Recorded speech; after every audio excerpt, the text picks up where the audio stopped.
Good morning. Good morning, student. Are you awake? Right. So this morning we have a very special guest lecture coming all the way from Sydney, Australia. So first of all, I would like to do some housekeeping note for our session today before we start. First of all, could you please kindly turn your phone to silent mode so it will not interrupt our session today. Second, there will be a section for Q&A at the end of the guest lecture. So make sure you note down all the questions you might have during the section, and you can ask our professor at the end. So let's not wait further. Today our section will focus on AI and IoT. So for over the past 2 decades, Internet of Things or IoT has gained a significant momentum and is widely regarded as an important technology to change the world and in the coming decades. And indeed, IoT will play a crucial role in improving productivity, operational effectiveness, decision making, and also in identifying new business service model for social and economic opportunity. And on the other hand, the topic we're talking about today, because it's based on the fact that worldwide, including Vietnam, our population is aging due to increasing life expectancy, which means people are living longer, and decreasing infertility, meaning less family want to have kids. So the significant growth in the older population presents many challenges to health and aged care service. And today we will welcome a very special guest lecturer, a Distinguished Professor Michael Sheng. So Dr. Michael Sheng is a Distinguished Professor and Head of School Computing at Macquarie University, Sydney, Australia. So Professor Michael Sheng's research interests include Internet of Things, Big Data Analytics, Machine Learning, and AI and Web Technology. He is ranked by Microsoft Academic as one of the most impactful authors in service computing, which is ranked top 5 all time, and ranked by Scholar GPS as one of the highly ranked Scholar top 5 lifetime in Web Information System. He also won many international awards in recognition to his expertise in AI and IoT. He is a Vice Chair of Executive Committee of the IEEE Technical Community on Service Computing and a member of the ACS Australian Computer Society Technical Advisory Board on IoT. So please join me to welcome Distinguished Professor Michael Sheng. Thank you very much, Han, for your next great introductions. It's really happy to be here today. Just flew from Sydney to Hanoi yesterday. So this actually is my second time come to this country, visit this lovely city. I really very happy to be here. So as Han mentioned, today's guest lecture is really about a very grand challenge faced by every country. So those aging population, how technically we can support those people. So before I start, can I ask a few questions? Who knows Macquarie University? There's a few. Yeah, that is fantastic. So later I will briefly introduce a little bit this university. I think Han also at the end give you a little bit more information about this university. So who knows AI? Come on. So this is such a popular terminology. Everybody talk about AI, artificial intelligence. Who knows what is IoT? Anybody? Internet things, right? So I think today's lecture, hopefully, after finish, you can learn something about AI, about IoT, about how AI and IoT can support our older population. So as I mentioned, today I just use about 1 hour, maybe a little bit more, talk about a few main things. First, I will just briefly introduce Macquarie University, particularly my school of computing. So second part, just give you a little bit of background information about AI, about IoT, and about the its exciting applications. So number 3 is a technical part. So just to give you some idea of our research activities, how can we use machine learning, AI, and IoT to try to solve aging population, how to better support our older population. So finally, I think although most of you, I guess, is undergraduate students, I pretty much still want to spend some time to talk about some research directions, because I guess some of you are very clever. Perhaps after finish your undergraduate, you want to continue to study master research. You perhaps want to do a PhD and so on. So anyway, hopefully this is useful for you. So first of all, I think later Han will give you a little bit more introduction about the university. So here, just very quickly. So Macquarie University, if you don't know, it's in Sydney and it's a top university. If you look at the rankings, it's pretty much very high. Okay, it's for example, QS World Ranking, we are currently 133. Times ranking, we are now 178. Then US News ranking, currently we are 92. So you can see for these all major university rankings, Macquarie University pretty much in top 200 in the whole world. So perhaps if you think about the whole world, thousands universities, right? So that is a very amazing achievement. So it have a very beautiful campus. Later on, I think Han will show you a little bit more. So you pretty much may wondering why they call the Macquarie University. So this is actually named after the father of Australia, locally Macquarie. So usually is a family name as a university name. So I think in Vietnam, then we also have father of country, right? Ho Chi Minh. So Ho Chi Minh University are similar. So no need to say, Macquarie is in beautiful Sydney. That is one of the best in the whole world. So I particularly want to mention this vivid Sydney event. That is every year around May to June. Then we have this amazing light show. At that time, the Sydney is just very colorful. So the other thing you perhaps don't know, when Australian government established Macquarie University, they actually follow Stanford University model. So if you don't know that model, pretty much is that they set up a high quality university. Around this university, they build a high technology park. Right? So lots of companies around this university. So that is so basically university and industry can closely work together. So pretty much is Silicon Valley, right? So you have university around there, you have a Silicon Valley in Australia. So in Australia, that university is Macquarie University.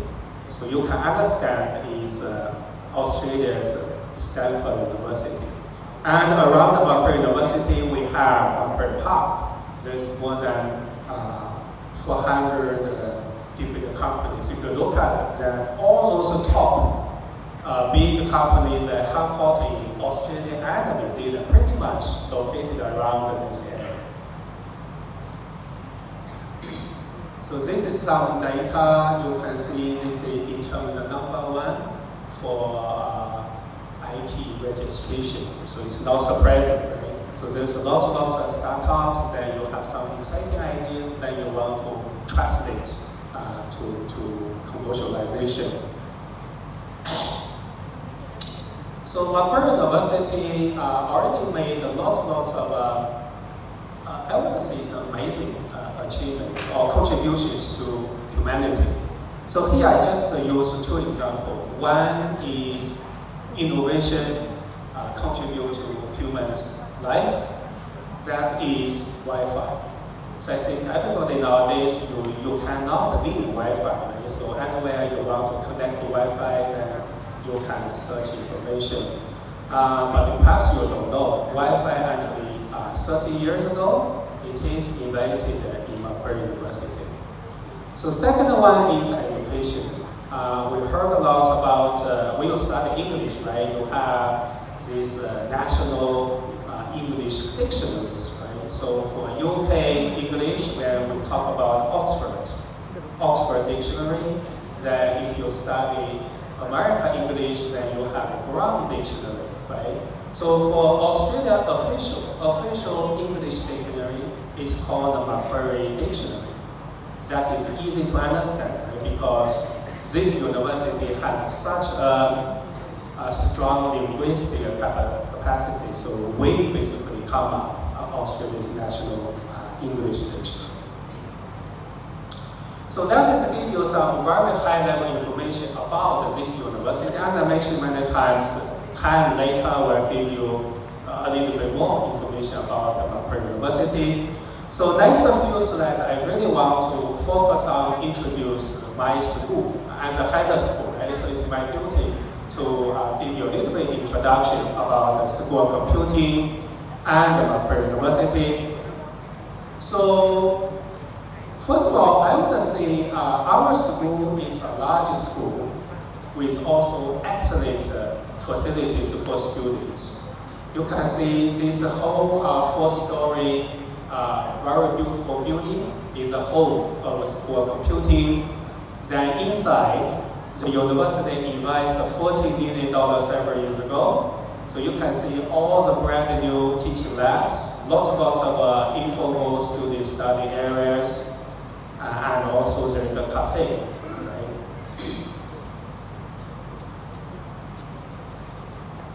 So the other thing I really want to talk about this school in Macquarie University is we are the best in terms of improvements over the last few years in Australia. So currently, I think perhaps you already know, right? So I think they have these 4 major university ranking system, right? The Times ranking, QS ranking, Shanghai Jiao University ranking, and of course US News. They all not only rank universities, they also rank subjects, different disciplines. So for computer science, currently our Times ranking is already in the top 125 in whole world. In Australia, this is number 8. Okay? So QS ranking, currently computer science information system, we are in 155. In particular, I think we talk a lot about data science and AI, right? So our ranking is extremely high. That is the top 50 in whole world. So we rank the 48th. So in Australia, we are top 5 in Australia. So Shanghai Jiao ranking, our computer science engineering is in top 150, and US News, again, computer science in top 150. So as I mentioned, we are the best in terms of improvement, right? So if you look at the last few years, it's a very different story, right? So several years ago, we are in 300, 400, even outside the 500. Now, we're pretty much for all those major rankings, we are now in the top 150. So again, think about how many universities in this world, right? So this is amazing achievements, I would say. So for me, I'm really proud about the quality of our staff. If you look at many professors, they actually receive their PhD from those really top famous institutes. Here just a very small snapshots about our academic profile. You can see Professor Mark Johnson got a PhD from Stanford. So he's one of the best in terms of natural language processing. I think we talk about AI and all this we talk about these large language models, right? So he actually is one of the best in the whole world. So Professor Annabelle McEwan, so she bachelor from Cambridge, a PhD from Oxford, then she's a mathematician, work a lot on security and privacy. So recently we also have Richard Han from US. You can see a bachelor from Stanford, a PhD from Berkeley. So he work a lot in drones research. So you can see this is just some achievements from our students. You can see Natasha, this is the whole Australia, New Zealand, every year they only pick up one PhD graduate to receive this award. That is the best PhD graduate in 2 countries. So you perhaps know that Microsoft, Google, they all provide this kind of very competitive fellowship. Then, for example, 2022, then one of our students actually is a winner of this Microsoft PhD fellowship. I have to say, Australia, New Zealand, 2 countries, only 1 student. If you think about that, that is such a big honor, right? I think also you can have a sense of the quality of the students there. So next, I just give you a little bit information about the teaching programs we offer there. For undergraduates, we offer 4 major degrees. Bachelor Information Technology, PTIT, is our main one. Then we also offer cybersecurity, software engineering, and games design. I think some of you perhaps study some of these degrees. So around the Bachelor Information Technology, we offer lots of choice for our students because everybody have a very different interest, right? So I want to study IT, somebody want to study data science, yet somebody want to study networking, right? So we actually offer all these choice. So based on your interest, right, you can always pick up. You study PTIT, then you always can pick up something, a major that is interest to your interest. Right? So you can see we around the PTIT we offer 7. That is a large number. 7 different majors focus on cybersecurity, data science, networking. I think there's some engineering students, right? Networking, software tech, information system, AI is a new one for our students, and of course, web design. So that is undergraduate. So some student, maybe several years later, you want to continue to study master level programs. Here I just quickly introduce our postgraduate level teaching program. So we offer 3 major degrees in master level. The first one is Master Information Technology. That is a core, our major postgraduate level program. Then we also offer data science and information system management. So similar, so around the Master of Information Technology, this degree, we offer 7 different majors because we know that students have different interests. They want to study different major. Then again, you can see we have cybersecurity, networking, AI, information system, and Internet things. That is IoT. So a few programs with a star, if you don't notice it, cybersecurity analysis, applied AI, and information system. So these are new programs that basically we don't need you have IT background. For example, you study engineering, if you master level, you really want to study AI, you can, it's possible, right? You can just pick up, apply the AI, and you still can do the master level study.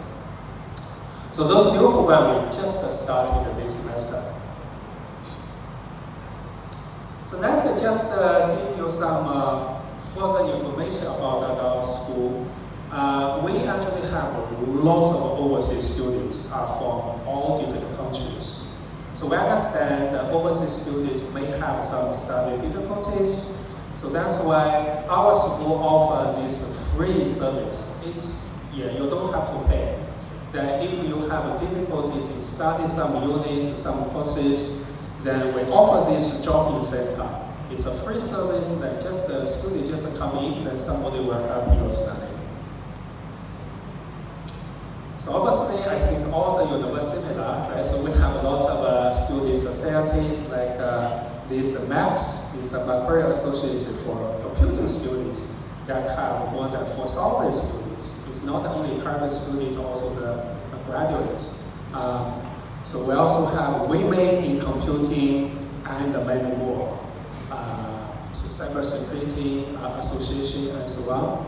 So you can see they organize lots of social events. People can get each other, help each other, and also workshops. You learn something new. There are hackathons for competition and so on.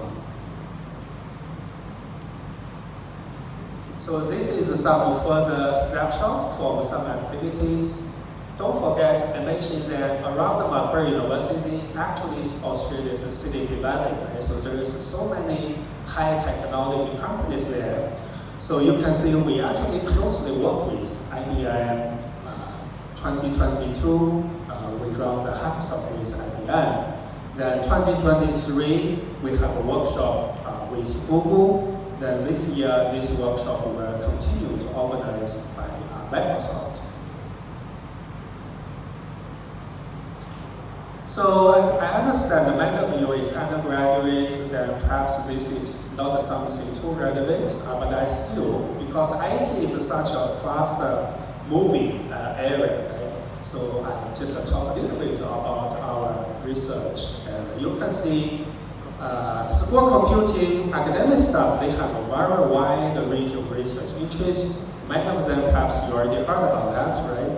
So language processing, that is large language models, right? ChatGPT, everybody talk about that. So linguistics, machine learning, that is the core of the artificial intelligence, big data analytics, IoT, cybersecurity, and so on. So for me, I think I really hope at some stage I can see you in our campus in Macquarie University. Welcome to study with us. As I mentioned, we have excellent facilities. We have high quality professors there that make sure your success. So for me, I think school computing is very ambitious. We want to be one of the best in that country. And obviously, we also welcome you to be part of that.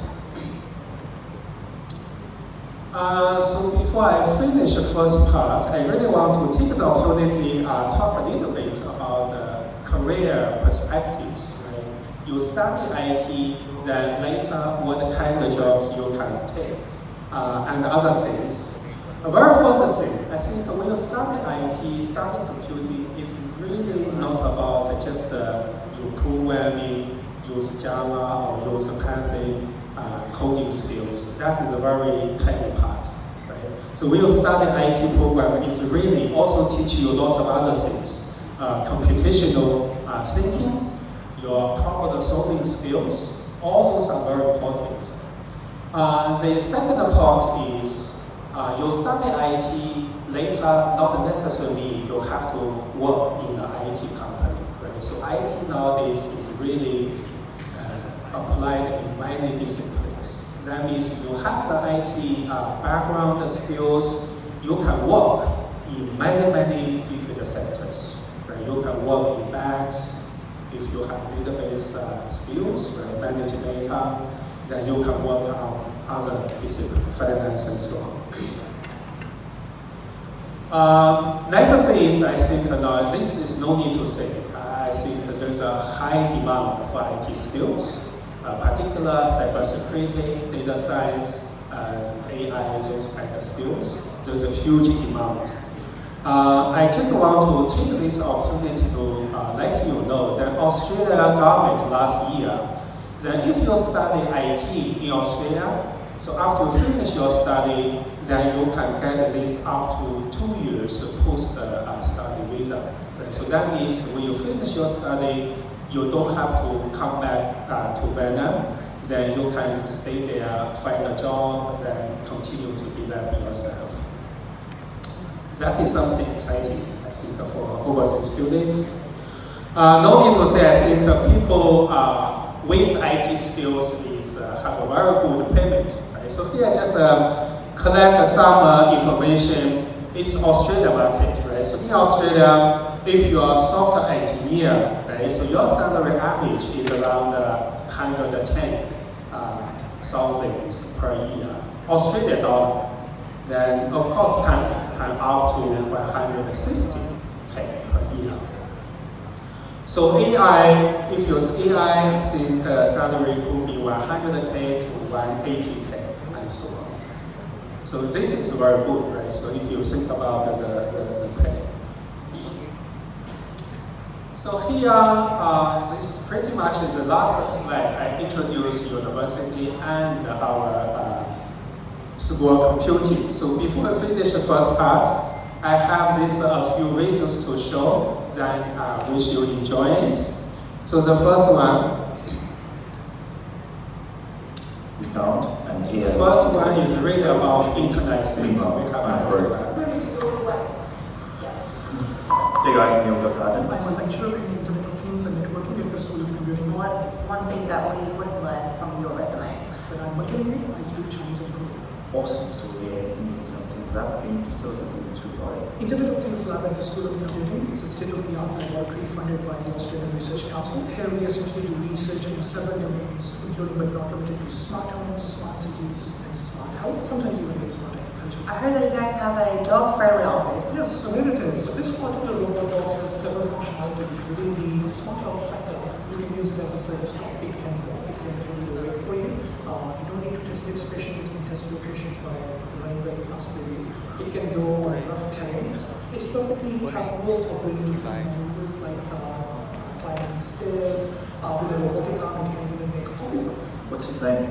All cuteness we call it talking. I'm keen to see where study can take you. Well, then come study with us. Come study with us. Second one.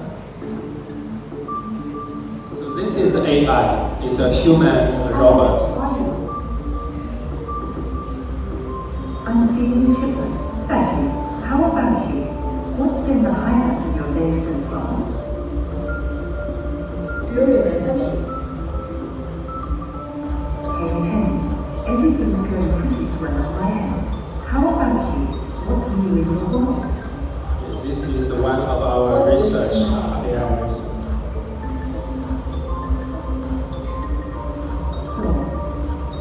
Could you repeat that?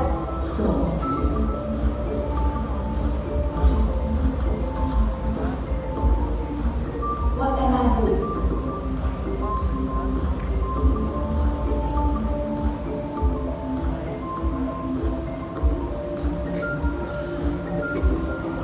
Washing dishes. Not everyone's cup of tea. I can see why it might not be your favorite task. It's quite a chore, isn't it?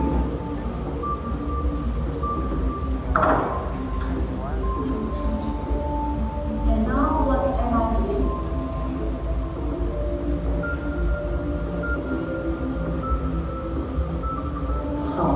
Badminton. That's a life you get. Keep those memories alive. Just remember, even if you don't enjoy washing dishes, it can be a peaceful moment in the day. You got this.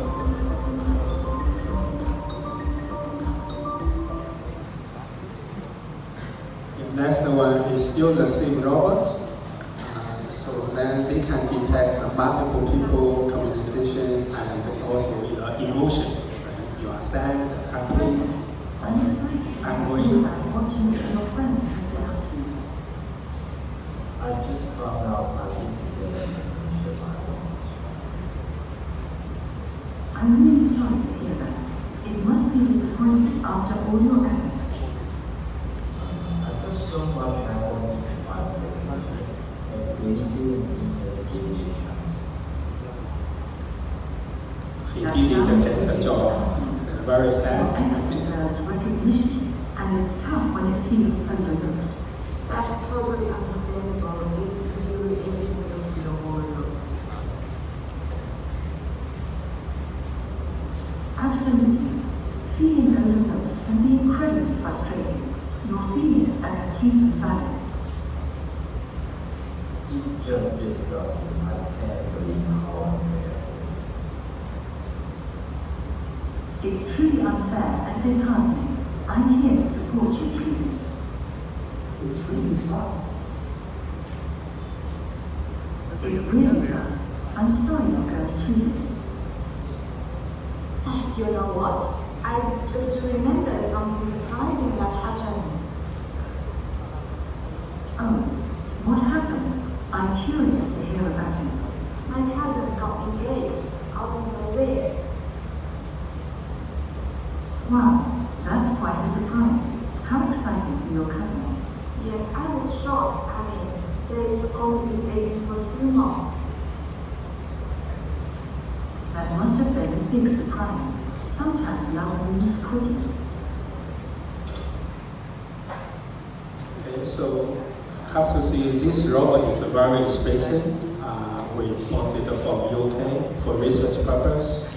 This actually represents the most advanced result in AI. So you can see machine actually is very hard to like a human being, but this is already quite good enough to talk. You can see the robot cannot only talk to one guy, then if there's 3 people together, then she can also talk, communicate with them quite good. So this is the first part. Hopefully you have some rough idea about this university and what we are doing for school computing. So next, I think back to the main topic of our this guest lecture. The very first part I want to discuss a little bit AI, IoT, and some exciting applications around that. So first of all, remember at the beginning I asked you, right? So what is IoT? Everybody knows IoT. Right? So here I try to just use one slide, tell you what is IoT, what is AI.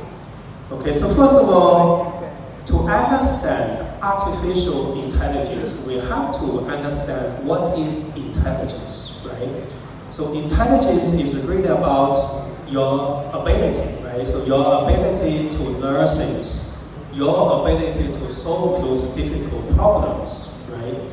So a good example is yourself, right? Human beings are smart, very clever, are intelligent, right? We can learn things, we can use it, solve problems.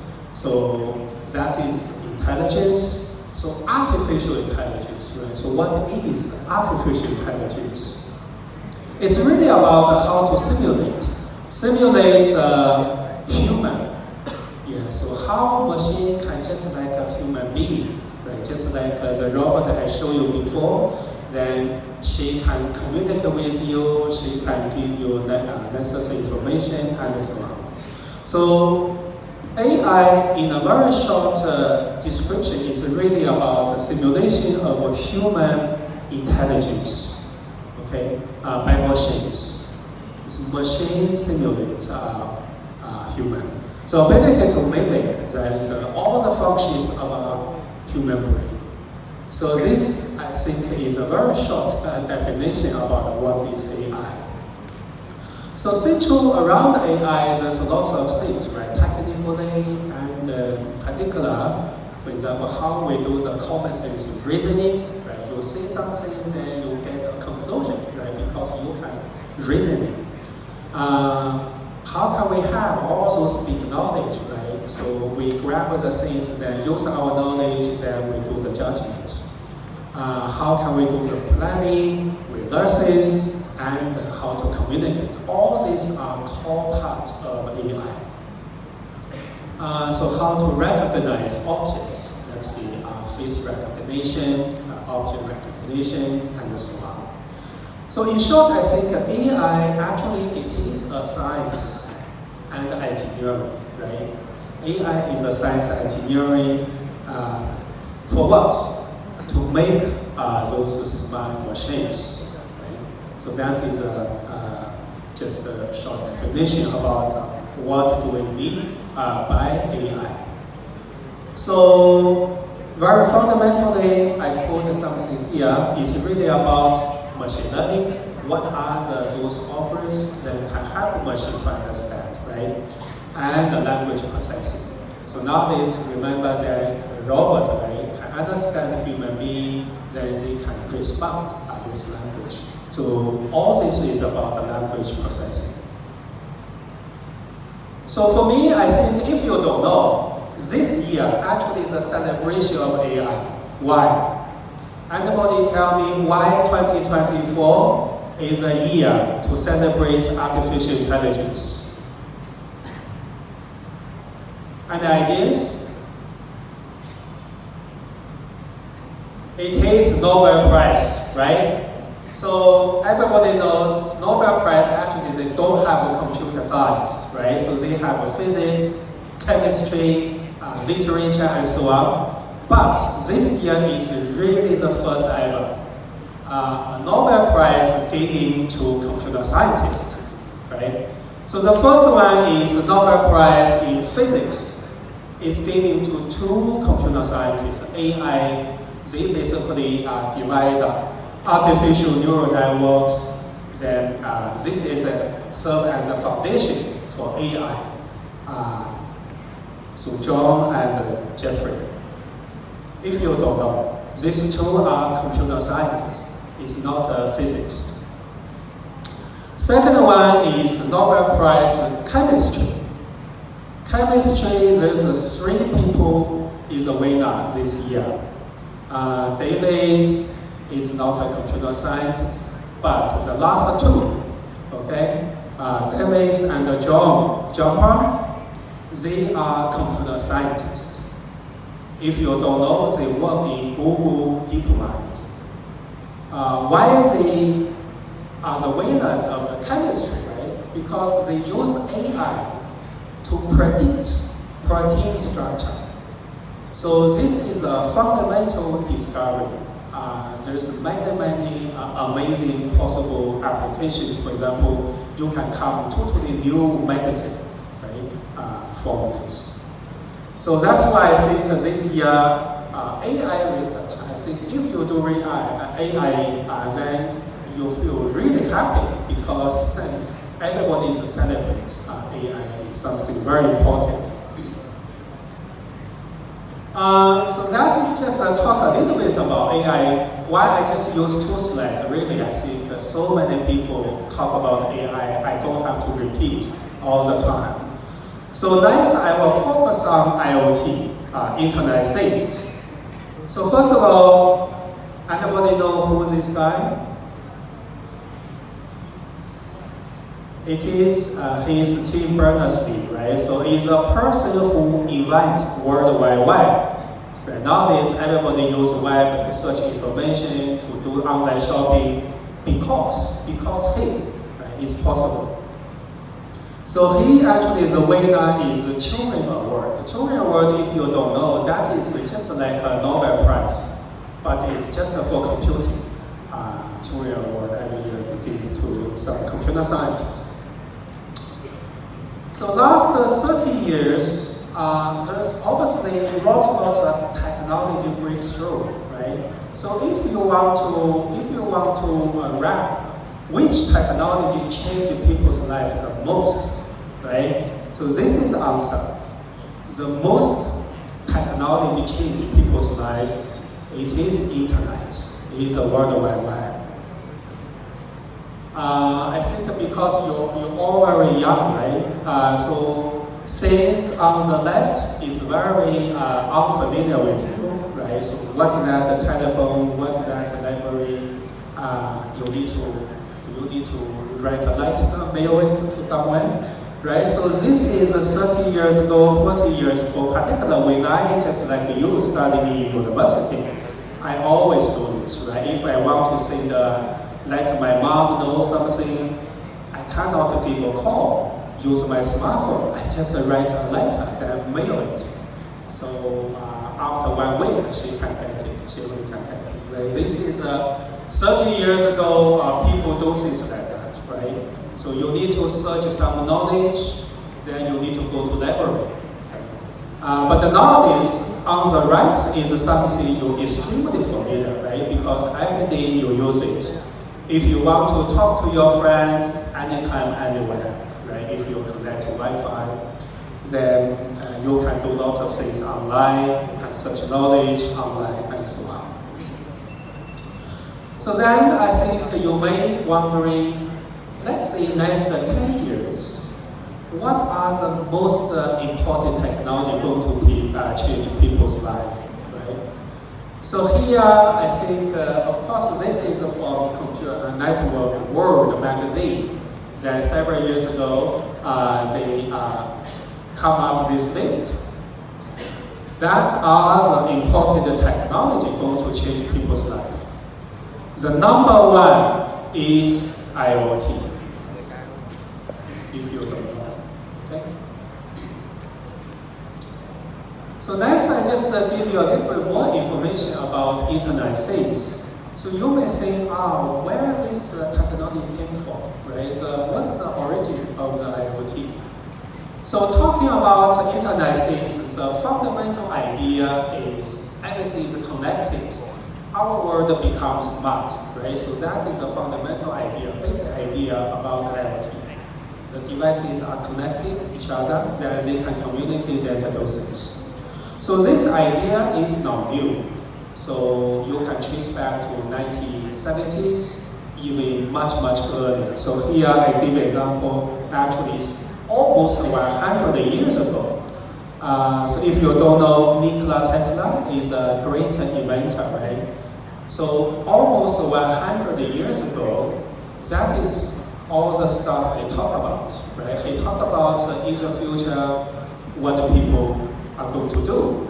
Then if you read through, it's really about nowadays. It's a reality, right? See, a man will be able to carry something in his pocket, then they can do things. It's your smartphone, right? So everybody have a smartphone that you can carry with you.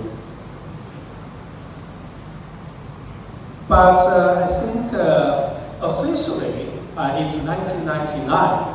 MIT Professor Kevin Ashton, he's the first time talk about Internet Things, this particular terminology.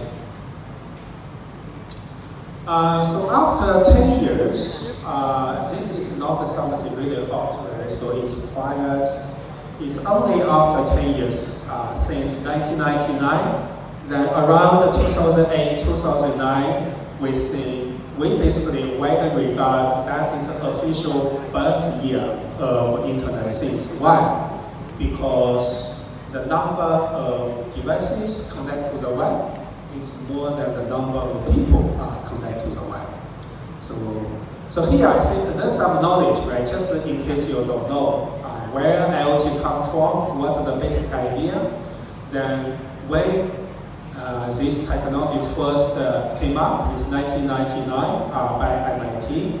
So when is the official birth year of IoT is around 2008, 2009. That is some knowledge I guess is useful. So this gives you some big picture.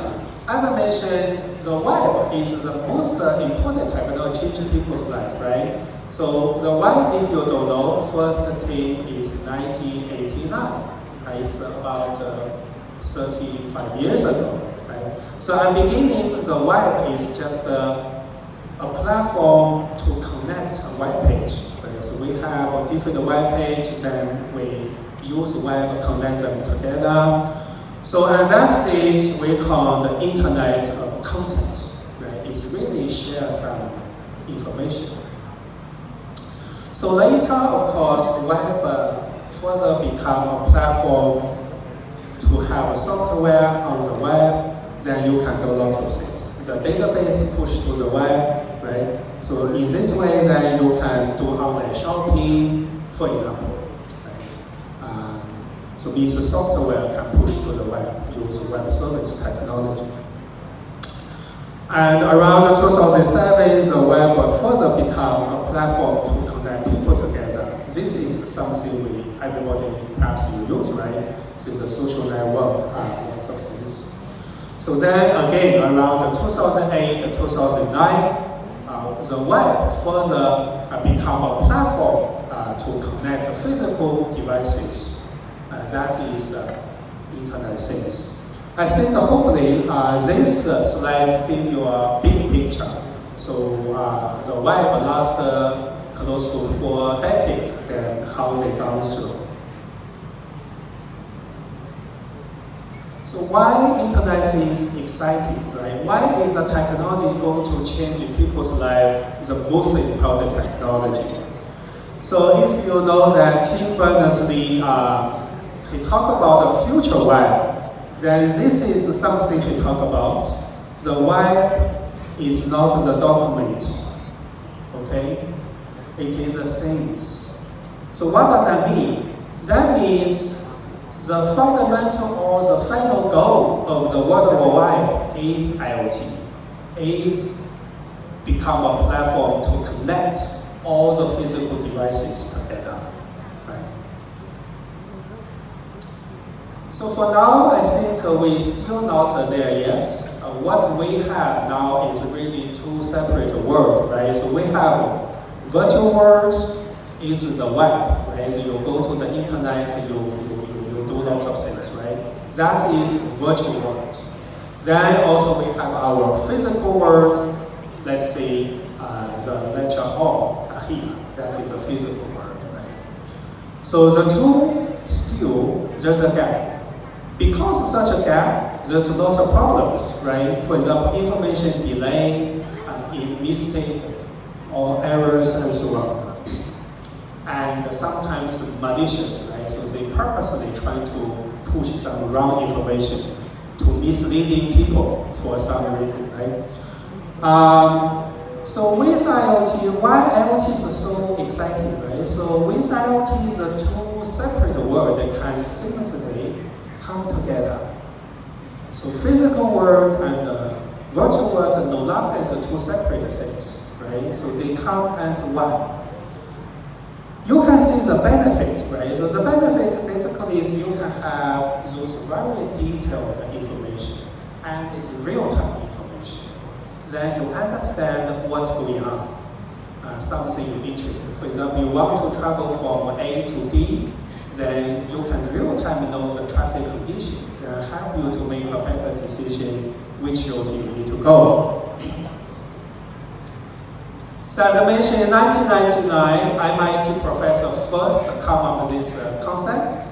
Then it's already more than 20 years, right?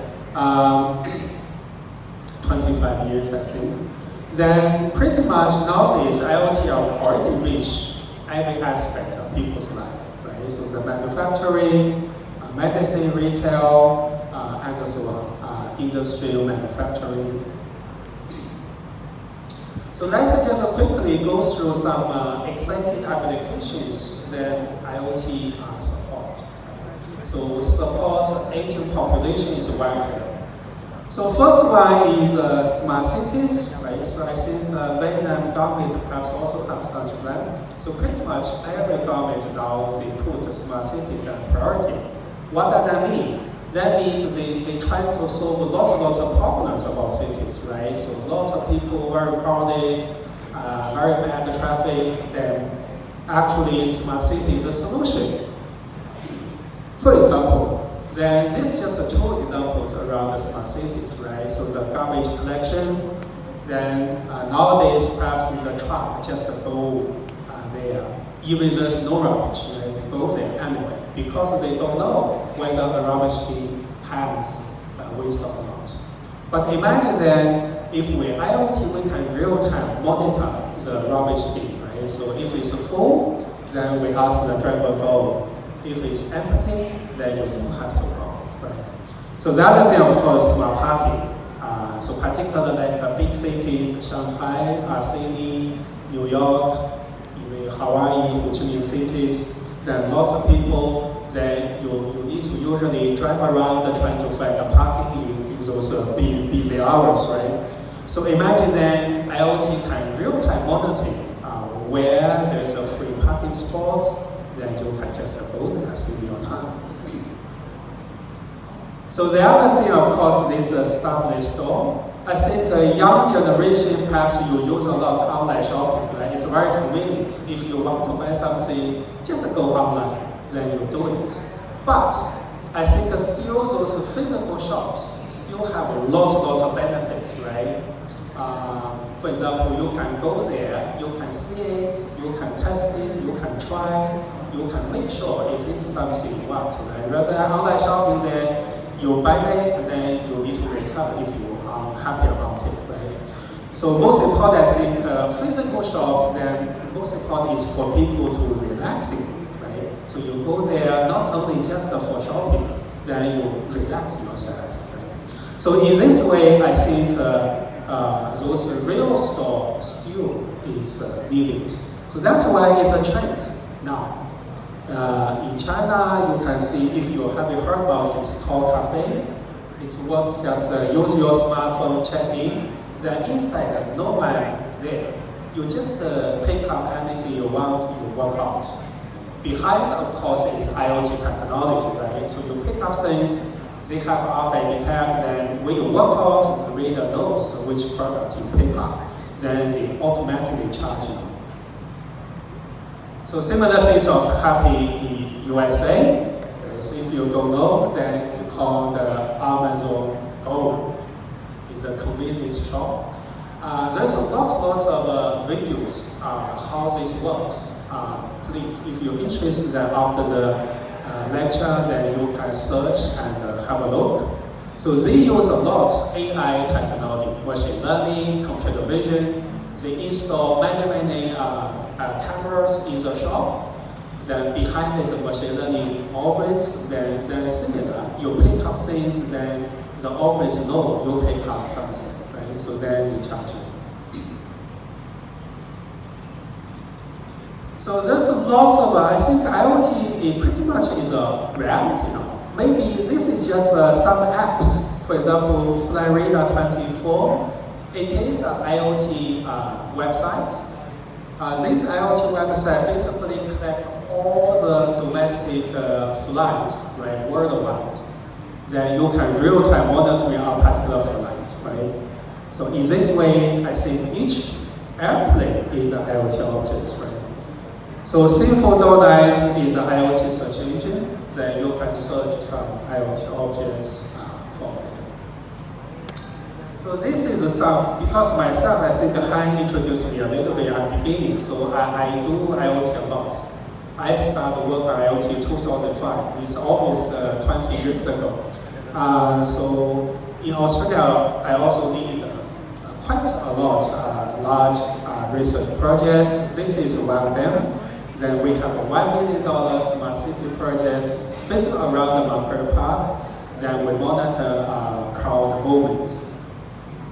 So this is ARC, Australia Research Infrastructure Project. Then we set up a national testbed for IoT research and development. Involve 7 universities in Australia for that. So this is the most recent one. How we can use AI and IoT to better manage those valuable resources. So water, right? Water is one of the very valuable resources, particularly for Australia. So see, this is a huge project, right? It's $11.8 million for 5 years. So that is the second part. Just a recap. It's really, in case you don't know IoT yet, so hopefully after this part, then you understand a little bit Internet things, its history, and some exciting applications. So next we go to the how to use AI and IoT to support all the population. So I will take this opportunity to report some research activities. Again, don't worry about those technical things. I try to make it simple. It's really just for you to have some knowledge about that. So first of all, I think Han also mentioned that. So aging is not a single country problem, and not a some country's problem. It's every country's problem, okay? So it's a worldwide challenge. So we need to solve it. So here, just see, have a look. Australia, there's lots of older people already. So here you can see those 3 different countries, USA, Japan, and China. So this is the next 100 years, what the population projection looks like, right? Anybody tell me what the common things for these three countries? What's something in common if you look at the changing the pattern? Is that younger generation become smaller and smaller? Older population become bigger and bigger. That is a huge problem, right? So of course, people also live longer, right? So you can see 100 years later, quite a lot of people will live more than 100 years old, right? So that is something. So as I mentioned, this is not only some countries' problem. So I particularly look at population information for Vietnam. I think for now, of course, Vietnam is still a young country. I mean, lots of young people, right? So that, of course, is good. You don't have to worry too much how to support those older generation. So 2019, about 7.6% of your population is aged 65 and above. But I think Vietnam actually quickly aging. So by 2035, it's not far away, it's just 10 years away, right? So you will become an aging society. So that means lots of older people, but you don't have enough younger people to support them. So as I mentioned, this is a worldwide problem. So I think, of course, then we not only want to live longer, see, I live to 90s or 100, that actually does not make sense if your life doesn't have quality, right? So if you just have a very miserable life as an older person, then why you live? So I think the main thing is not only people live longer, but they need to age well.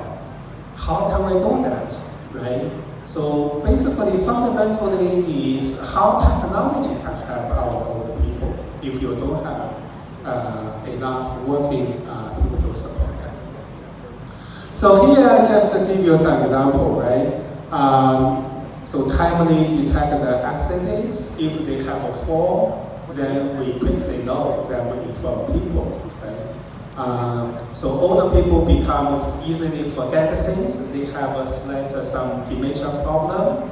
Then if they forget taking medicine, we can remind them, right? So for example, remind them to don't forget doing some exercise and so on. Most important, I think, when you become older, then you are not so energetic, right? You become fragile, weak. So that is very useful if something can be automatically done, right? For example, you don't have to go there to turn off the TV or turn off the light if you go to sleep. Then the system can automatically do it for you, right? If they know that, oh, you are going to go to bed, then automatically shut down something. So all this, don't forget, right? Older people live alone, right? So there's no younger people together how to do that. So this is really come up how technology, how we can use some smart technology can realize this, right? So some key research topics is still very valid nowadays. Although I think I work in this area for more than 15 years. So human activity recognition, the system needs to understand what the activities the older person is doing, right? So whether he cooks, he eats, he takes the medicine, and so on. He drink enough water, he do exercise. You need to first understand, right? So what his activities. Second, I think I particularly put this hand gesture as one example because potentially you can use this to remote control things, right? Don't forget, older people become weak, then they don't have to walk a long way to somewhere to do something, right? So maybe they just do a particular hand gesture, then the system will do something for them. So hand gesture recognition is a way to remote control things. It's very valuable for all people. So the other technical challenge is localization, right? So where are you in the whole, right? So because GPS is not working, then how can we know where you are? So for all the people, of course, there's a lot of solutions. Perhaps you already heard about that, right? So computer vision, then we can just install a camera in home, then we can monitor things, right? His child can monitor things remotely. Or we can ask the older person wear something, right? So that is a wearable solutions. All this is not work, right? So why? Computer vision based is a privacy issue, right? Is that easy to understand, right? So you don't want to be watched, right? So they also have some constraints. Need the light, right? If the light is off, let's say very dark, then computer vision solution usually not working. So wearables again is not working for older people. Not only uncomfortable, most importantly is not practical. Because don't forget, older people, they forget things. If they forget to wear this, then your system is not working, right? So that's why I think computer vision based is not working. Ask the older person to put something in their body is not working. Then our solution is really about how can we do something in the whole environment rather than to people. Then we still can solve the problem. So our solution is automated environment, right? So behind is really deploy sensors, use machine learning, AI technology, trying to interpret what's going on. So I quickly go through. This is really just for you some information. It's not, if you cannot understand, it's not a big issue. So the first one is human activity recognition. To help you to quickly understand, we do have a video to show you. In the middle bottom.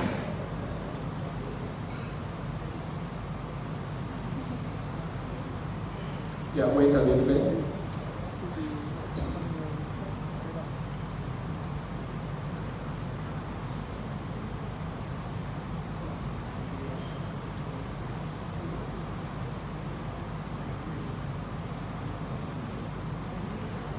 Yeah, you can see this is a sensors, right? Sensors deployed on the wall. Then this is the signals we captured.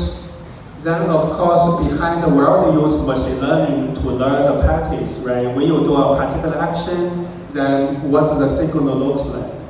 Then after you learn such kind of patterns, then you can predict, right? So in the top is in real situation a person perform different actions. Then in the bottom is really our always predict the result. You can see it's quite accurate.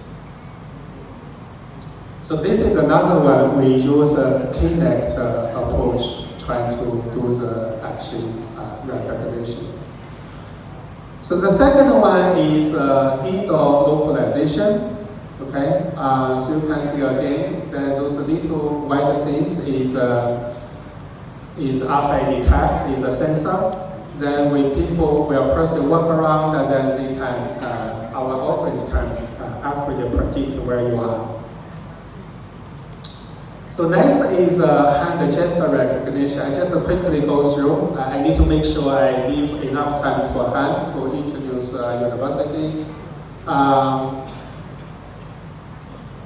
So can you bring up that video quickly?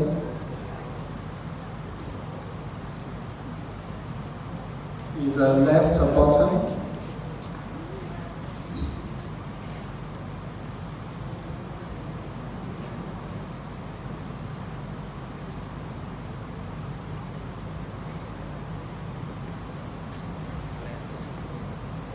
See, this is, we just use any devices, your smartphone, your laptop, they all have a microphone, they have a speaker, right? So we just use this two embedded device, then we can achieve this hand gesture recognition. You can see a person perform different actions, then the result is there. So there's lots of research directions around this area. I maybe just talk one of them. So this is the most important one, search engine. So in the future, IoT, billions IoT devices connect to the web, then how can we do search, right? So you can see from here, the scale is very different, right? So from thousands of applications now to billions applications. So in that way, current search engine is not going to work. So if you don't know, then the web, the search engine, Google, you are using, right? So they all use PageRank always.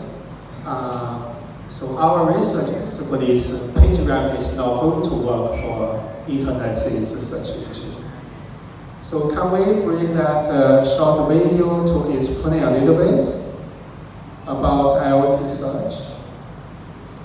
Yeah, I need you. Practice your English, right? The idea of the Internet of Things search engine is to create an effective system which offers the ability to use the data from the Internet of Things in a meaningful way to discover and resolve queries. Although there's a lot of interest and even research on the topic, there are several factors hindering its advancement. I think there are two factors that are preventing the advancement of the Internet of Things search engine. First is the diversity of the solution that we can have, multiple different solutions. We need to have like common vision, common conceptual model, what this search engine system should be. And so far, we haven't found that common vision.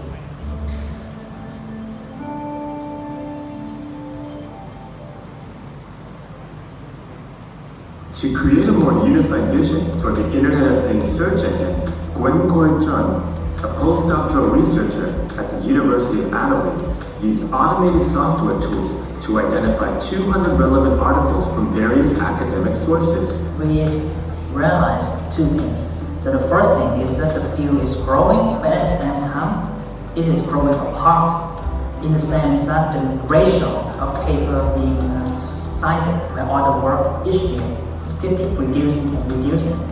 And all of those citations, they focus on a small set of work. So those small works actually they drive the vision of what our research engine should be. The team's analysis revealed that the existing models focused on the type of Internet of Things content being utilized in the search results while completely ignoring the relationship between them. To address this major shortfall, Gwen and his fellow researchers came up with the MetaPath model. So for each query, we can imagine as a particular path, a concrete path on that graph. And then the search engine, because it has limited scope, so it can only deal with a certain kind of content, follow a certain kind of path. So the generalization of those paths that the search engine can do becomes like a MetaPath description. To demonstrate how the MetaPath model works, let's say we're searching for home pages of IoT-enabled light bulbs with abnormal energy consumption. To process this query, two things need to happen. First, it needs to find the light bulbs. This MetaPath can be defined as follows. Next, it needs to narrow the list down to those light bulbs with abnormal energy consumption. This particular MetaPath can be defined as follows. If you combine these two queries into a single MetaPath, it becomes the following. This also happens to be the second most common class in the Internet of Things search engine literature. So it provides us the deeper, more detailed, more fine-grained description of what the search engine can do compared to the old model. Like, is it a sensor search? That is a team search. It's kind of arbitrary. So what is the key to building a more comprehensive, unified search engine model for something as vast as the Internet of Things? So I would say the solution might be in the community. When we We will start from vision, we build the architecture around it, we build the circuit framework around it, and everyone can see how their work fits into this vision. And all of those things put together, and eventually we will get that. Learn more in Internet of Things Search Engine, a review article in the July 2019 Communications of the ACM.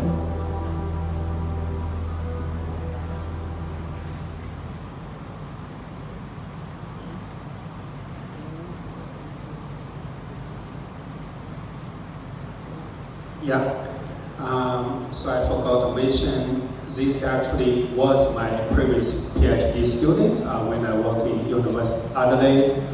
So I just took the opportunity because I'm in Vietnam now. So actually, last more than 20 years, I supervised more than 50 PhD students. And this is the 3 PhD students I supervise. The originally from Vietnam. So you can see they all very smart, clever people. Now they also do very well. So the first trend is a video, you know, that he's working on IoT search engine. Now he's a senior research fellow in University of Adelaide. Then Queen, she studied PhD with me in Macquarie University. I also in Macquarie University. So Queen is so good that she basically has her own high technology company called Clever Mushrooms. That basically how to use IoT, AI, those high technology to better grow mushroom. Yeah, she's the CEO. Then Dai currently is a data scientist in Oracle. Yeah, because this, I just want to leave more time for Han to give you some more information about Macquarie University. Just summarize today's guest lecture. Hopefully, you have some knowledge about what is Internet of Things, those historical information, then those exciting applications supported by IoT, and what is AI altogether, particular, how can they support our old populations. So overall, I think IoT service is really very important technology, build the next generation. Those smart systems make our world better. Of course, there's still lots of unsolved challenges. Later, if you're interested, you perhaps go on to do a PhD or become a professor, right? So I just want to stop here.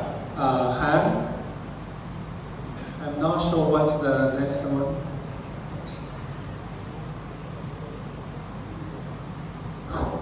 Alright, can you join me and give applause to our Professor Michael Sheng?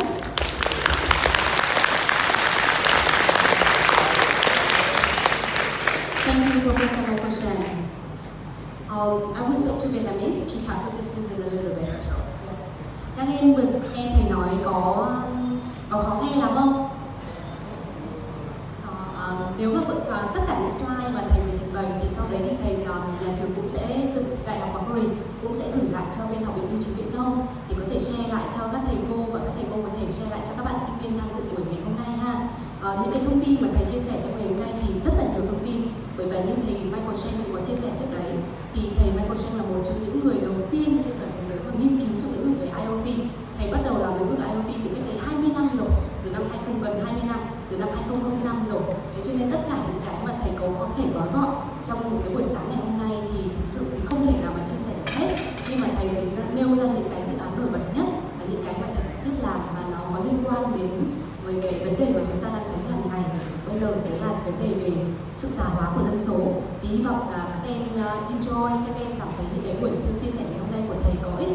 Thì phần tiếp theo thì chị sẽ chia sẻ một chút xíu thôi, là bởi vì tại sao ngày hôm nay mà Học viện Bưu chính Viễn thông lại mời trường đại học Macquarie và mời thầy Michael đến đây để chia sẻ cho các em, là bởi vì trường đại học Macquarie và Học viện Bưu chính Viễn thông đang chuẩn bị ký kết sẽ trở thành đối tác chiến lược và sẽ có chương trình liên kết đào tạo dành cho các bạn sinh viên Học viện Bưu chính Viễn thông. Và liên kết đào tạo này có nghĩa là bao gồm cả những bạn có học sinh đang học những chương trình của Viện Bưu chính Viễn thông và các em muốn transfer sang trường đại học Macquarie thì bạn cũng có thể tiếp tục theo học tại trường đại học Macquarie và có thể theo học chương trình song bằng hoặc là chương trình đơn bằng đều có thể được.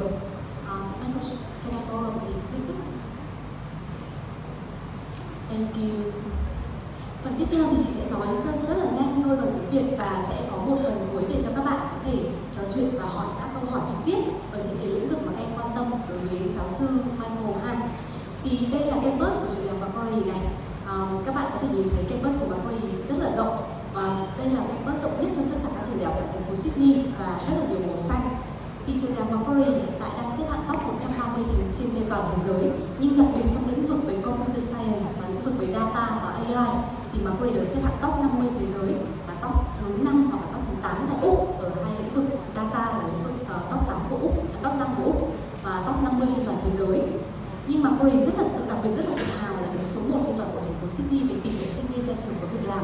Và đặc biệt trong cái lĩnh vực ngày hôm nay thì hiện tại ở Hà Nội thì Học viện Bưu chính Viễn thông sẽ là đơn vị duy nhất mà có chương trình liên kết đào tạo với trường đại học Macquarie trong lĩnh vực về ngành công nghệ thông tin. Rồi, như chị nói, campus của trường đại học Macquarie là campus rộng nhất trong tất cả các trường đại học tại thành phố Sydney và campus này rộng 126 ha. Thì không biết các em có hình dung ra được 126 ha này nó tương đương như thế nào không? Các bạn biết khu vực Tham City ở Hà Nội không? Thì trường đại học Macquarie rộng gấp 4 lần toàn bộ khu vực Tham City.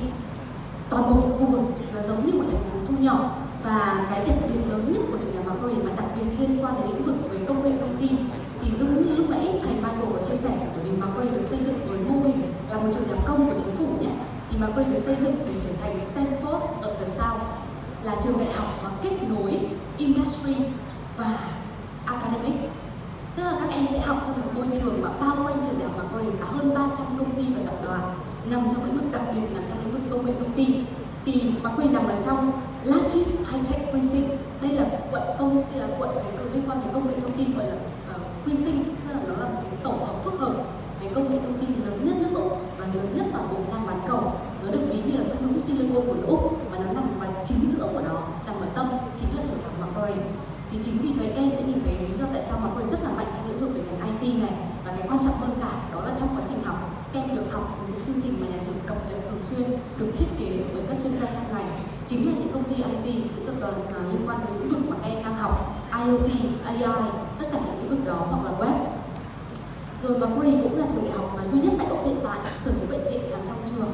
Thế chính vì thế nên là medtech, medical technology hoặc là technology trong lĩnh vực về medical là một trong những lĩnh vực mà Macquarie cực kỳ mạnh. Và đây cũng là lĩnh vực mà hiện tại cũng là một trong ưu tiên không phải chỉ của mỗi nước Úc mà trên toàn thế giới. Đặc biệt sau thời gian Covid các em có thể nhìn thấy cái sự gọi là mong manh của hệ thống y tế của toàn thế giới như thế nào nếu xảy ra một đại dịch như vậy tương tự. Thì cái đấy là lý do vì sao mà em sẽ thấy tất cả các chính phủ tại sao họ lại đặt ra các cái tại sao phải lockdown, tại sao lại phải giới nghiêm, tại sao mọi người không được ra ngoài.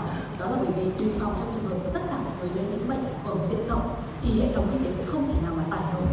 Thì đấy sẽ là một trong lý do tại sao mà medtech và ứng dụng công nghệ nằm trong lĩnh vực về ngành y là một trong ưu tiên hàng đầu của tất cả các nước trên toàn thế giới, bao gồm cả Việt Nam chúng ta. Trường đại học Macquarie thì đặt ở thành phố Sydney và nằm ở phía bắc của thành phố Sydney. Nhà trường có 2 học xá, một ở học xá trung tâm thành phố Sydney và nằm ở phía bắc thành phố Sydney.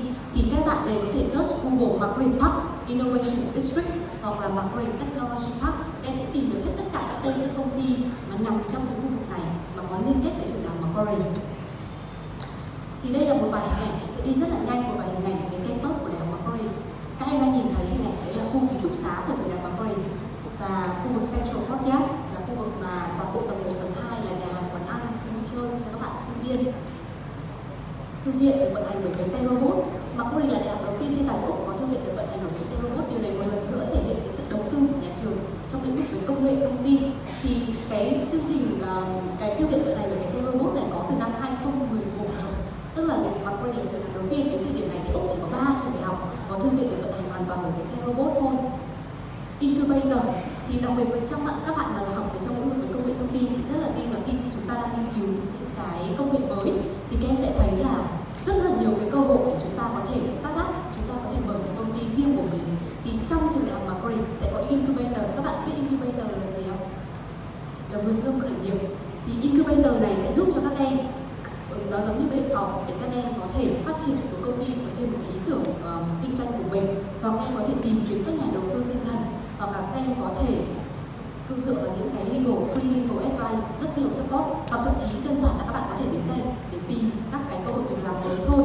Và cái incubator này của Macquarie không phải chỉ vận hành cho sinh viên của trường, mà vận hành cho toàn bộ khu vực phía Bắc của thành phố Sydney. Thế cho nên kể cả những công ty, các tập đoàn lớn trước khi họ đặt chân vào nước Úc, các bạn có biết Emotive không? Emotive là một công ty họ sử dụng sóng não để phát triển. Ví dụ như em có thể lái xe, em có thể chơi game toàn bộ mà không cần dùng tay, đặc biệt là mục tiêu ban đầu của họ dành cho người khuyết tật, nhưng càng về sau cái ứng dụng đấy nó càng lan xa hơn. Thì Emotive trước khi vào Úc thì Emotive cũng đặt trụ sở nằm trong, tức là đặt chi nhánh trước nằm ở trong incubator của Macquarie. Thế cho nên có rất nhiều cơ hội việc làm dành cho các bạn, cũng như là rất nhiều hỗ trợ nếu các em muốn phát triển một cái ý tưởng kinh doanh của riêng mình. Đây là metro này. Trường đại học Macquarie thì có metro nằm trung tâm thành phố rất là gần, rất là giống với cả đường Skytrain ở Hà Nội của chúng ta dành cho các bạn sinh viên học viện bưu chính viễn thông, đúng không? Nhưng đây là đường metro nhanh nhất của thành phố Sydney, không người lái mà đi thẳng vào khu vực trung tâm thành phố, chỉ mất có 18 phút thôi. Và cái này nó mang lại cái lợi thế rất là lớn, bởi vì một trong những cái yếu tố khi các bạn quan ngại về cái việc là bây giờ em muốn chuyển sang em học ở Sydney để em được expose. Ví dụ các bạn hoàn toàn có thể học ở học viện bưu chính viễn thông 2 năm, cho nên các bạn sang Macquarie các bạn học 2 năm và các bạn lấy bằng có thể là song bằng của cả hai trường, hoặc các bạn có thể lấy bằng của trường đại học Macquarie. Nhưng một trong cái vấn đề quan ngại các bạn hay hỏi chính nhất đấy là chi phí sinh hoạt. Thì cái việc mà trường đại học Macquarie không đặt ở trung tâm thành phố rất là giống với học viện bưu chính viễn thông của chúng ta này, tức là cách tầm khoảng 15 km so với khu vực trung tâm thành phố. Nhưng với đường tàu điện ngầm nối thẳng, chị tin đi từ học viện bưu chính viễn thông đi vào khu vực trung tâm, nếu mà những ngày mà không tắc đường thì mất tầm khoảng 40 phút, còn nếu mà tắc đường thì có thể kéo dài khoảng 1 tiếng. Nhanh hơn thì chúng ta có thể mất tầm khoảng 35-40 phút thôi, nhưng mà nhiều khi tắc đường. Nhưng với đường metro này thì sẽ không tắc đường, và chi phí sinh hoạt phí của các em so với việc ở khu vực trung tâm của Sydney chắc chắn là trường đại học Macquarie chắc chắn sẽ rẻ hơn. Thì đây chính là bản đồ tàu điện ngầm ở thành phố Sydney. Và các bạn gần như có thể đi lại bất cứ nơi đâu trên toàn bộ thành phố Sydney bằng cái hệ thống phương tiện giao thông công cộng này. Và quan trọng cuối cùng nữa là kế bên trường đại học Macquarie còn có cả Macquarie Center, là cái shopping mall, một trong những shopping mall lớn nhất của Macquarie Server nằm kế bên trường đại học Macquarie luôn, nên rất là thuận tiện để cho các bạn trong việc sinh hoạt ha. Đây là nhìn từ trên cao xuống nhé. Và đây là một vài tên các công ty tập đoàn đa quốc gia mà nằm xung quanh trường đại học Macquarie. Một cái video nhỏ để các em nhìn được hình dung được campus của trường.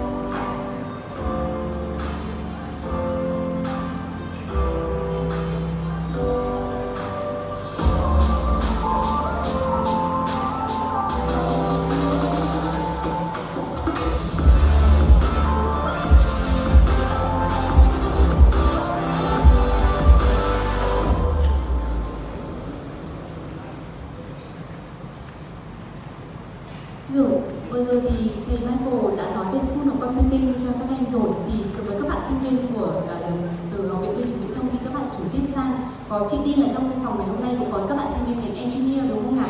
Thì các bạn khi chuyển tiếp sang, các bạn cũng có thể chuyển tiếp sang chương trình tiếp tục chương trình kỹ sư nếu các bạn muốn chuyển sang chương trình của đại học Macquarie. Thì chị sẽ đi rất là nhanh, thì đây là toàn bộ những lĩnh vực học, nhưng một cái điều rất là đặc biệt tại trường đại học Macquarie. Và tại sao nhà trường mình hôm nay chúng ta nghe về IoT, chúng ta nghe về AI, nhưng tại sao chúng ta liên quan về lĩnh vực về dân số, rồi là về lĩnh vực về ngành y tế là vì làm sao? Là bởi vì sinh viên của trường đại học Macquarie trong cái chương trình học của nhà trường thì bên cạnh việc các em được học những cái môn chuyên ngành nằm trong lĩnh vực của các em còn được học những môn lựa chọn ở bất kỳ lĩnh vực nào mà các em mong muốn. Thì ví dụ lĩnh vực về ngành y tế là một trong lĩnh vực mà rất là ưu tiên bây giờ của tất cả mọi chính phủ trên toàn thế giới. Thì đây là một lĩnh vực mà chị có thể tin, đó là nếu các em chọn theo hướng này, đây sẽ là cái hướng sẽ giúp cho các em rất là dễ xin việc sau khi ra trường, và các em sẽ được săn đón ở bất cứ nơi đâu. Và nhưng bên cạnh đó thì cũng có những các bạn muốn học IT, nhưng các bạn muốn học truyền thông, hoàn toàn được. Các bạn có thể chọn những môn tự chọn trong toàn bộ 12 lĩnh vực mà nhà trường đào tạo ở đây. Đây là 12 lĩnh vực đào tạo lớn của nhà trường, bởi vì đại học Macquarie là một đại học đa ngành. Và cái cấu trúc chương trình học của nhà trường, tại sao nhà trường có thể chấp nhận các bạn học sinh chuyển tiếp ra được, là cũng chính nhờ những cái môn tự chọn như thế này. Thì các bạn, đây là một cái cấu trúc chương trình học của trường đại học Macquarie, sẽ bao gồm có Foundation, có Core, có Flexible. Foundation và Core là những cái chương trình học, chương trình cử nhân của Macquarie, cử nhân ngành IT, Information Technology, ngành công nghệ thông tin của Macquarie chỉ kéo dài 3 năm thôi. Còn chương trình Engineer sẽ kéo dài 4 năm với các bạn học sinh. Và đây là chương trình nếu các em học hoàn toàn tại đại học Macquarie. Nhưng nếu các bạn đang học tại Đại học Viện Bưu chính Viễn thông rồi, bạn chuyển tiếp sang thì cái thời gian của các em sẽ được rút ngắn lại. Kể cả những môn học các em đã học ở Viện Bưu chính Viễn thông có thể không liên quan lắm liên quan đến chương trình của trường đại học Macquarie, nhà trường vẫn có thể xét miễn giảm những môn học đó, bởi vì nhà trường coi đó là những môn flexible, là những môn tự chọn. Chính vì thế mà cái chương trình học như chị nói, khi các bạn chuyển tiếp sang thì tối đa các bạn chỉ cần học thêm tầm khoảng 2 năm là các bạn đã có thể lấy được bằng của trường đại học Macquarie rồi. Và ngoài ra bên cạnh đó nữa thì Macquarie còn có một cái chương trình thạc sĩ rất là hay, và với những bạn học sinh đang học năm 3, năm 4 rồi thì bây giờ mà chuyển tiếp thì nó cũng hơi dở. Thì vậy với những bạn như vậy thì các bạn có thể quan tâm đến lộ trình đó là các em có thể học thạc sĩ. Với chương trình thạc sĩ thì trường đại học Macquarie có chương trình thạc sĩ 1 năm trong nhiều nhất trong tất cả các trường đại học tại Úc, và đặc biệt trong lĩnh vực về IT hoặc là Engineering thì Macquarie đều có chương trình thạc sĩ có lộ trình 1 năm, 1,5 năm hoặc là 2 năm. Thì với các bạn học sinh mà chuyển tiếp ấy, thì cái chương trình 1 năm này sẽ rất là có giá trị cho các em, đó là các em có thể liên thông thạc sĩ luôn. Ví dụ các bạn chuyển tiếp sang các bạn học 1,5 năm hoặc 2 năm để lấy bằng cử nhân, sau đó bạn top up liên thông thêm 1 năm nữa các bạn lấy luôn bằng thạc sĩ luôn. Và với trường đại học Macquarie, nhà trường sẽ cấp một offer duy nhất và các bạn sẽ chỉ cần apply visa một lần duy nhất thôi. Tức là các bạn sẽ tiết kiệm được rất là nhiều thời gian và chi phí cho các em, và các em sẽ trong tổng thời gian chẳng hạn từ khoảng 2 đến 3 năm các bạn đã có trong tay một tấm bằng cử nhân, một tấm bằng thạc sĩ. Và bên cạnh đó nữa thì nhà trường còn có các chương trình double master degree với những bạn học sinh quan tâm chương trình thạc sĩ. Khi chúng ta kết thúc chương trình ở học viện Bưu chính Viễn thông, chương trình cử nhân, bây giờ các bạn apply lên chương trình thạc sĩ thì các bạn cũng có thể apply chương trình double master degree 2 năm 2 bằng thạc sĩ. Cái để vào được chương trình double master degree thì chắc chắn yêu cầu các em sẽ cần phải có background, tức là các em phải học từ cái chuyên ngành trước đó ở bậc cử nhân để các em tiếp tục học lên thạc sĩ. Nhưng bù lại thì chỉ trong vòng 2 năm các em ra trường, các em sẽ tốt nghiệp và lấy được 2 tấm bằng thạc sĩ. Và nhà trường có một danh sách rất là nhiều tất cả các tấm bằng double master degree ở đây để cho các bạn có thể tham khảo. Vừa rồi chị có nói về Macquarie đứng vị trí số 1 về tỷ lệ sinh viên ra trường có việc làm. Đó là bởi vì nhà trường có rất nhiều hỗ trợ dành cho các bạn khi các em ra trường. Và cái dịch vụ hỗ trợ của nhà trường đầu tiên là đến từ cái chương trình học được thiết kế bởi các chuyên gia trong ngành, và hàng năm nhà trường đều cập nhật chương trình này. Ví dụ môn AI, môn về Artificial Intelligence bây giờ được đưa vào hết tất cả các chương trình học. Thậm chí các bạn business, sinh viên business của Macquarie bây giờ cũng học về AI, sinh viên ngành truyền thông cũng học về AI, các bạn Engineering cũng học IoT, tức là rất nhiều các bạn học là liên ngành với nhau, chứ là không chỉ giới hạn các em chỉ học về kỹ sư, em chỉ học các môn về kỹ sư. Các bạn được khuyến khích học liên thông các ngành với nhau để chúng ta có được một cái góc nhìn toàn diện từ nhiều mảng khác nhau. Rồi internship 100% các bạn học sinh, kể cả các bạn đi theo chương trình chuyển tiếp, bây giờ các em đang học năm nhất năm 2 ở Viện Bưu chính Viễn thông, các em chuyển tiếp sang Macquarie thì nhà trường vẫn cam kết sẽ có kỳ thực tập nằm trong chương trình khi các em chuyển tiếp tại Đại học Macquarie. Kỳ thực tập này là nằm trong chương trình học bắt buộc, và đây sẽ là một phần trách nhiệm của nhà trường, làm sao để các bạn có kinh nghiệm làm trước khi các em ra trường. Nhà trường có rất nhiều hỗ trợ khác nữa dành cho các bạn học sinh, hỗ trợ xin việc, làm thêm, xin việc sau khi các bạn tốt nghiệp. Và dịch vụ hỗ trợ xin việc làm này có dành tận 1 năm sau khi các em tốt nghiệp ra khỏi trường, chứ không phải là chỉ trong thời gian em ở trường nhà trường hỗ trợ em. Sau khi ra trường rồi em cần hỗ trợ, nhà trường vẫn hỗ trợ trường cho em. Bên cạnh đó, lúc nãy thầy Michael có nói về Computing Drop-in Center đúng không nào? Đấy là một cái trung tâm mà luôn luôn có người trực ở đó, luôn luôn có thầy cô hoặc là các anh chị sinh viên, cựu sinh viên, alumni của nhà trường sẽ trực ở đó để có thể hỗ trợ cho các bạn. Chẳng hạn nếu khi các bạn học IT, các bạn làm code đúng không? Có những cái đoạn mình chạy mãi nó không ra, không hiểu là nó mắc ở đâu, nó sai ở đâu, thì là sẽ có cái drop-in center đấy, các bạn có thể mang máy đến, luôn luôn sẽ có người trực ở đó để hỗ trợ trực tiếp sửa luôn cho các bạn. Nhưng bên cạnh đó nữa thì nhà trường có rất nhiều hỗ trợ khác từ toàn bộ trường đại học Macquarie để đảm bảo các bạn là sinh viên quốc tế khi các em sang học tại trường, các em sẽ có được trải nghiệm tốt nhất có thể. Về accommodation thì nếu các bạn chuyển tiếp sang trường đại học Macquarie thì trường có rất nhiều hình thức nhà ở cho các em. Trong trường Macquarie thì có 5 ký túc xá, không phải chỉ một mà tận 5 ký túc xá dành cho các em ở rất nhiều mức giá khác nhau. Thì đây quay trở lại câu chuyện lúc nãy các bạn thường hỏi chị là ở Sydney nghe có vẻ đắt đỏ đúng không chị? Đúng, nếu mà khu vực trung tâm thành phố. Còn nếu mà khu vực xung quanh của nhà trường thì toàn bộ ký túc xá của nhà trường đều nằm ở trong cái chi phí rất là hợp lý dành cho các bạn sinh viên, và nhà trường cũng phải chỉ một mà tận 5 ký túc xá dành cho các bạn. Sport and Aquatic Center Macquarie từng tổ chức Olympic tại trường thì vào năm 2000, Sydney 2000. Thế cho nên là toàn bộ nếu với những bạn nào đang chơi thể thao thì nhà trường có đầy đủ cơ sở vật chất và tất cả các hình thể thao để cho các bạn tiếp tục theo đuổi đam mê của mình. Tiếp theo về học bổng thì nhà trường đại học Macquarie có học bổng 10.000 đô một năm kéo dài cho toàn bộ thời gian học, và đồng nghĩa với việc kể cả áp dụng cho cả các bạn học sinh chuyển tiếp, tức là các em học đã rút ngắn thời gian học nhé. Bình thường các bạn học sinh ngành công nghệ thông tin học 3 năm thì các bạn có thể chỉ cần học 2 năm thôi, các bạn đã lấy được bằng của Macquarie rồi và các bạn vẫn được áp dụng học bổng. Thì nhà trường có học bổng 10.000 đô một năm kéo dài toàn bộ thời gian học. Thế cho nên là các bạn sẽ rất là yên tâm là luôn luôn trong toàn bộ thời gian học của các em sẽ luôn có học bổng. Bên cạnh đó nữa thì nhà trường còn có một cái học bổng là STEM Scholarship dành riêng cho bạn học sinh apply trong lĩnh vực về Science và Engineering, là lĩnh vực về IT, Science Engineering, thì các bạn sẽ được áp dụng apply thêm 5.000 đô nữa, cộng dồn lên học bổng 10.000 đô lúc nãy chị có nói. Thì đây là một cái đặc biệt rất là ưu ái dành cho các bạn sinh viên trong lĩnh vực về ngành IT, và Engineering và Science. Rồi, đây là cái mà vừa rồi chị nói với các bạn này, đó là nếu các bạn đang ở năm nhất, năm 2 thì rất là khuyến khích các bạn có thể cân nhắc đến việc đó là chuyển tiếp, bởi vì các em sẽ có chị đã có list ở đây 5 cái lợi ích tại sao các em nên chuyển tiếp, và chị tin là với các bạn khi chuyển tiếp như vậy các em sẽ có cái exposure, các em sẽ có được cái sự tiếp xúc với rất nhiều cái lĩnh vực và các thầy cô khác nhau và nhiều lĩnh vực khác nhau, và có được cái trải nghiệm ở một đất nước phát triển, đặc biệt lĩnh vực về IT. Nhưng mà đây sẽ là cái đặc biệt, cực kỳ đặc biệt dành cho các bạn sinh viên ngành học của Học viện Bưu chính Viễn thông này, là nhà trường có một học bổng là ASEAN Partner Scholarship chỉ dành cho các bạn sinh viên Học viện Bưu chính Viễn thông thôi, chỉ dành cho các em. Nếu chị là một sinh viên, chị apply trực tiếp vào trường đại học Macquarie, chị không được áp dụng cái học bổng này, chỉ áp dụng cho các bạn thôi. Tuy nhiên đây sẽ là một cạnh tranh. Học bổng 10.000 đô lúc nãy như chị nói với các bạn đã áp dụng cho tất cả, bạn nào cũng sẽ được luôn. Nhưng 15.000 đô một năm kéo dài toàn bộ thời gian học này sẽ áp dụng cho những bạn sinh viên xuất sắc nhất từ Học viện Bưu chính Viễn thông để có thể apply vào trường đại học Macquarie. Và làm thế nào để đạt được học bổng này thì các bạn có thể liên hệ với bộ phận hợp tác quốc tế và hợp tác quốc tế để có thể tìm hiểu các cái criteria, là các cái yêu cầu để có thể đạt được học bổng này ha. Và học bổng này chỉ giá 15.000 đô, đồng nghĩa với việc học phí của các em sau khi giảm trừ cái học bổng này đi thì nó sẽ loanh quanh tầm khoảng 400 triệu đồng một năm cho một năm học. Vậy nếu chúng ta học 2 năm thì các bạn có thể nhân lên, và các bạn đừng quên là khi các bạn đi học ở Úc thì các bạn sẽ được làm thêm 48 giờ trong vòng 2 tuần. Mức lương bây giờ Úc đang là 24 đô một giờ tối thiểu cho các bạn sinh viên.